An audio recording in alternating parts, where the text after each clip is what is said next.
नहीं जाएगी। अरे फारसियन मिलेगी। दिखाइए भाई।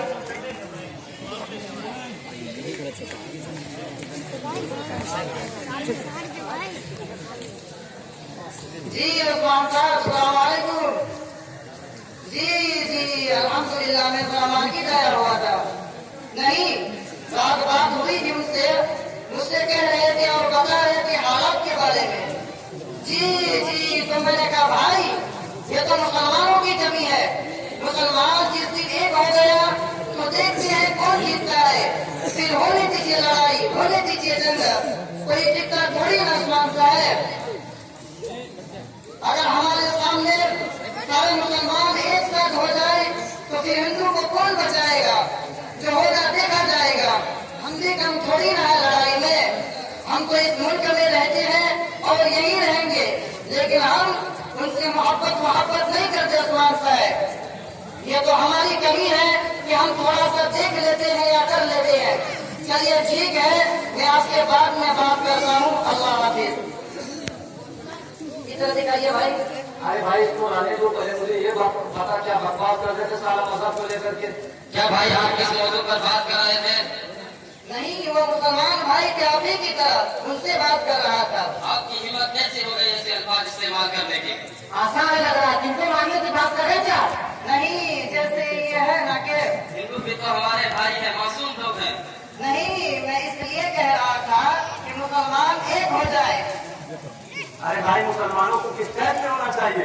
अरे भाई जो हमारे सामने आएगा उनका मुकाबला करेंगे हिंदू का। क्या आपको अपने सगे लगते हैं हिंदू? सगे भी है और जो मुझसे जुड़ा हुआ है वो मेरा सगा है। तो भाई जान आप भी मुसलमान है कि नहीं? मैं भी मुसलमान हूँ, वो भी मुसलमान है। आपस की बात कर रहे थे। आप ही लोग तो सारा माहौल खराब कर रहे हैं इस चीज के लिए। हिंदू मुसलमान भाई है, हमेशा साथ रहता है, हमेशा साथ रहेंगे, यही मरेंगे यही जिएंगे। मुसलमान मार कुटाई नहीं सिखा रहा है, लड़ाई झगड़ा बिल्कुल नहीं सिखा रहा है। तो मैंने क्या गलत कह दिया? मैंने तो यही कहा कि अगर हम एक हो जाए तो उनको ठीक कर देंगे। हिंदू भाई तो हमारा सब काम फैमिली है। भाई ऐसे मुसलमान हमें नहीं चाहिए, समझ गए ना? तुम अपने लिए मुसलमान हो, मेरा मजहब इसकी बिल्कुल इजाजत नहीं देता। भाई मैं हिंदू के लिए ही बात कर रहा था। ऐसा जरूर ज्यादा अवसर की बातें ना करो, चुपचाप निकल रहा है। बोल के क्या तुम यहाँ ठहरने का रात भी नहीं निकल जाता? चल निकल। चलिए भाई ठीक है, जैसे आपकी मर्जी। निकल कैसे?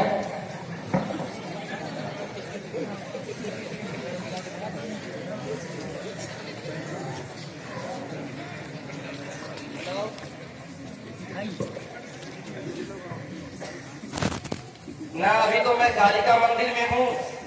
अरे नहीं, रात उससे बात हो रही थी, वो मुझसे यही कह रहा था कि वो देश के बारे में कोई बात चल रही थी। मैंने कहा यार अगर हम हिंदू एक हो जाए तो ये मुसलमान कितने हैं, इनको तो 2 मिनट में ठीक कर देंगे नारायण जी। 2 मिनट से ज्यादा थोड़ी लगता है।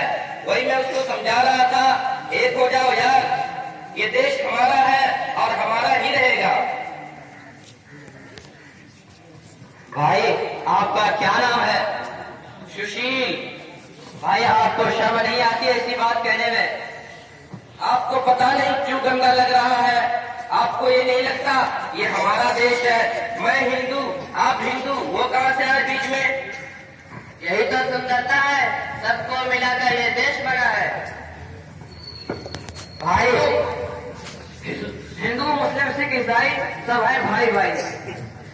कमाल है, आप तो बुरा मान गए भाई साहब। ये बुरा मानने की बात ही है, आप बात ही ऐसी करते हैं। भाई जब हम लोग यहाँ आते हैं तो हम लोग भगवान से ये मांगते हैं कि सब सुखी रहे, सब शांत रहे। तो इनमें हिंदू मुस्लिम सभी हैं। प्लीज आप ये सब चीजें ना फैलाएं। नहीं आप मेरी बात सुनिए, आप मुसलमानों की तरफ से क्यों बोल रहे हैं? आप हिंदू हैं, मेरी तरफ से बोलो ना। नहीं भाई नहीं, मैं तो सिर्फ इंसानियत की तरफ से कह रहा हूँ। आप तो गुस्सा करने लगे हैं। ये गुस्सा होने की बात ही है, क्या आपके हिंदू धर्म ने यही सिखाया है? चलो छोड़ो, मेरे को 100 ग्राम दे दो। नहीं आप यहाँ से जाइए। भाई जी आप तो बुरा मान गए, मुझे माफ कीजिएगा, आप मेरे से बड़े हैं। मैं आपसे एक बात बताना चाहता हूँ, अगर आपके दिमाग में बैठ जाए तो बिठा लीजिएगा, वरना कोई बात नहीं। बोलिए बोलिए। न तो हिंदू न तो मुसलमान से डर लगता है, न तो हिंदू न तो मुसलमान से डर लगता है, मुझको तो इन इंसान से डर लगता है, नेक बंदों को तो भगवान से डर लगता है, भगवान को तो इंसान से डर लगता है। यही वजह है कि आप ही जैसे लोगों की वजह से हिंदुस्तान और पाकिस्तान में विद्रोह चल रहा है। अरे सुशील साहब थोड़ा इधर आइए, मेरी भी बात सुनते जाइए। और मुंतजिर साहब आप भी तशरीफ लाइए। देखिए, अगर आप ही लोग आपस में इस तरह लड़ेंगे तो फिर इस देश का क्या होगा। देखिए, मैं आपको एक बात बताना चाहता हूं कि हमारा मुल्क हिंदुस्तान सरसब्ज और शादाब बागों जैसा देश जो सारी दुनिया में मशहूर और मारूफ है, ये गंगा जमनी तहजीब का गहवारा है, यहाँ की फिजा बड़ी ही खुशगवार है, यहाँ का हिमालय पहाड़ हर हिंदुस्तानी के अंदर बुलंद हिम्मती पैदा करता है और उसकी हौसला अफजाई करता है। हमारा मुल्क उल्फत और मोहब्बत और अमन शांति का गहवारा बना हुआ था, यहाँ हर इंसान अपनी चाहत और ख्वाहिश के मुताबिक जिंदगी गुजार रहा था। लेकिन अफसोस सर अफसोस कि यह हसीन और दिलफरेब मंजर ज्यादा दिनों तक हमारी आंखों को रास ना आ सका और देखते ही देखते पूरा मुल्क नफरत और ताज्जुब और दिलआवारियत का शिकार हो गया। देखिए दोस्तों, हमारे मुल्क के मुरत्तब दफात के मुताबिक हर शहरी को अपनी चाहत, अपनी अपनी मजहबी रस्म और रिवाज पर अमल की आजादी दी गई है, खुसूसन रहने की आजादी, अपनी अपनी मजहब पर तबलीग और तहरीज की आजादी, अपनी अपनी मजहब पर तकरीबात की आजादी, अपनी तहजीब और तहफ़्फ़ुज़ को फरोग़ देने के लिए इदारे, स्कूलें, कॉलेज, यूनिवर्सिटीज कायम करने की आजादी दी गई है।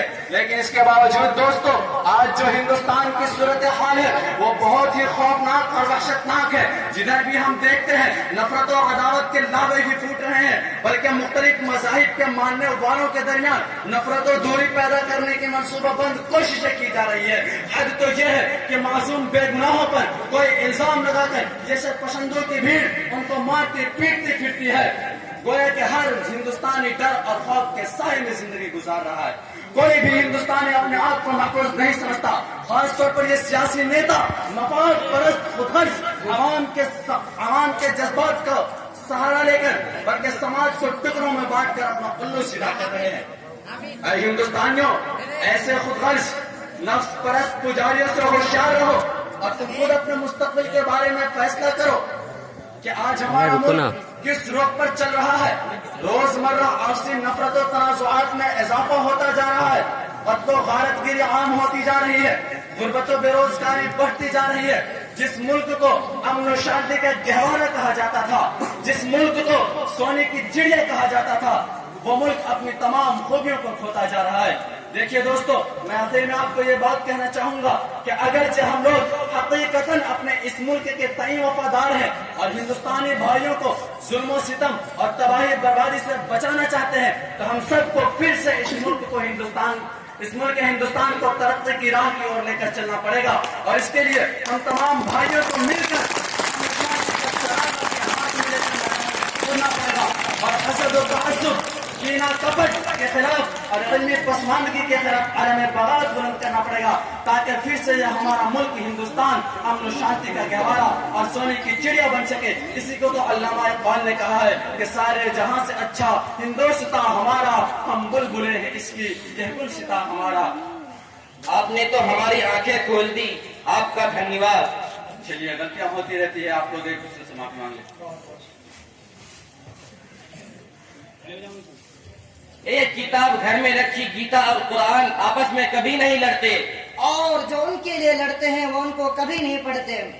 मर रही है इंसानियत, दुनिया लगी है सोने में, गुजर रही है जिंदगी यूं ही रोने धोने में।